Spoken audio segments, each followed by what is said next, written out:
Free energy from air. This is my collector box.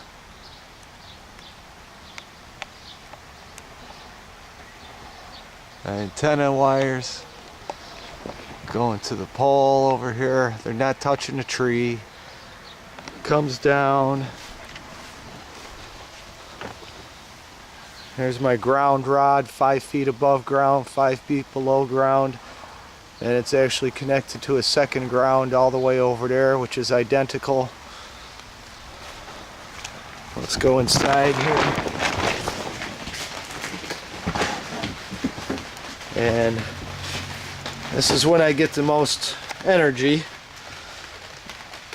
See the lights lit up nice and bright.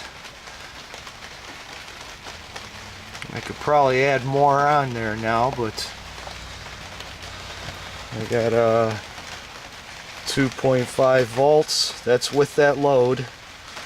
And there's the current. Those are microamps. So we're just over 100 microamps, say 100 microamps. Fluctuates a little bit. But there you go. Nice and bright.